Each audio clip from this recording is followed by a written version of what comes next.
jedhee karaa hojjechuudha dhufu jiraachuu malu. Isin kuntaala 80 hektaara oomishtu.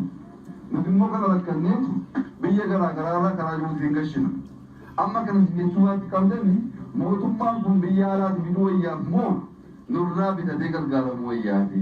Namni isinirraa fayyadamuu barbaade ija isaa qalbii isaa asirratti jireenya gara keessan dhufee isinirraa barachuu qabu. Baaleen qabeenya lafaatiin gootummaanis ta'e seenaadhaan badhaatuudha. Eega ja'an booda tokko taanee hojii misoomaa irratti hirmaachuudhaan ofiis ta'e biyyaas jijjiirree dhalootaaf waa kaa'uu qabnaas ja'anii jiru Dr. Abiy. Biyyi kaan bilisummaaf walqixxummaaf qabsaa'eetu nama amma kanaa aarsaa godheen injifadheedha. Oromoon kan aarsaa ta'e lakkoofnee hin beeknu. Kana booddee Oromoon Oromoo ajjeesuu hin qabu. Diinni wal nyaachisaa nu nyaachaa ba'ee jira. Amma walitti deebinee misoomaan of jijjiirre naannoo keenya jijjiirre qeerroo keenyaaf dhaloota boriif haala mijeessuu qabna malee akkuma kaleessaa osoo wal nyaan yeroon nu darbuu hin qabu. የኦሮሞ መሰረት የታላቁ ሀገራችን ፈርጥና ጌጥ የሆነው ባሌ itti aanaan ministeera muummee obbo Dammaqaa Mokonnin gama isaaniitiin Baaleen hundee uummata Oromooti. Guyyaa har'aa waahiloota hiyyaa wajjin Baaleetti argamuu hiyyaaf baay'een gammada. Baaleen biyya gootootaa, biyya qabsaa'ootaa, biyya qabsoon itti eegalamee fi qabsoon itti xumurameedha. Kanaaf keessaahuu har'a hojii misoomaa qonnaan bultoonni Baalee kilaastaraan tahanii hojjetan kanarratti argamuu hiyyaaf baay'een gammadaa. Qonnaan bultootaanis jabaadhaan ja'an. Pireezidaantiin bulchiinsa mootummaa naannoo Oromiyaa obbo Lammaa Magarsaa muuxannoo oomisha kilaastaraan oomishuu godina Baalee aanaa Giddiiritti argine kun Oromiyaa guutuutti babal'achuu qaba. Rakkoon bu'uuraalee misoomaa keessattuu daandiin wal qabatee asitti argine kunis ni furamaa ja'an. Sababiin isaas waan uummanni gaafate duwwaa bitoo ta'een qonnaan bulaan Baalee hektaara tokko irratti qamadii kuntaala 80 oomishee Oromiyaa miti biyya kanaaf qonnaan bulaa mataarra jiru isa jalqabaa yoo ta'u baay'ee nu boonsa dhugaa dubbachuudhaaf.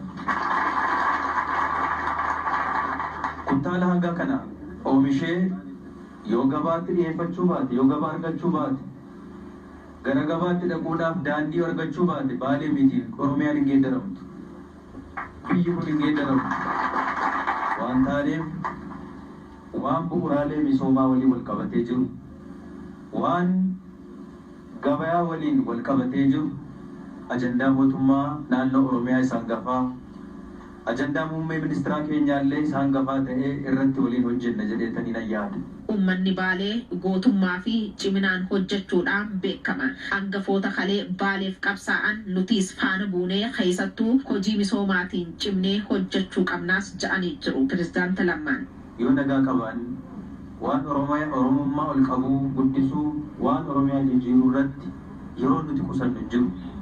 Akka mootummaa naannoo Oromiyaatti haala bulchiinsaa mijataa ta'uu danda'uun irra caalaa haala saffinaan si'aayinaan uummanni keenya tajaajila argachuu danda'uun irratti waan hojjennuuf obsaan nu eeggadhaa.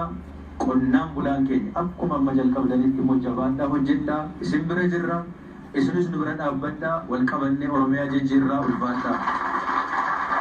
Keessumaa kabajaa ta'uun daawwannaa kanarratti kan argaman ministeerri muummee duraanii Ingiliis Mr. Tony Blair Itoophiyaan jijjiirama abdachiisaa irra jirti. Jijjiirama kana itti fufsiisuuf hanga dandeenyuun nutis ni deeggarraa ja'anii jiru. I am here because of your Prime Minister. akkan dhufee Baalee daawwadhu ministeera muummee keessan Dr. Abiy Ahmedtu naaf feere.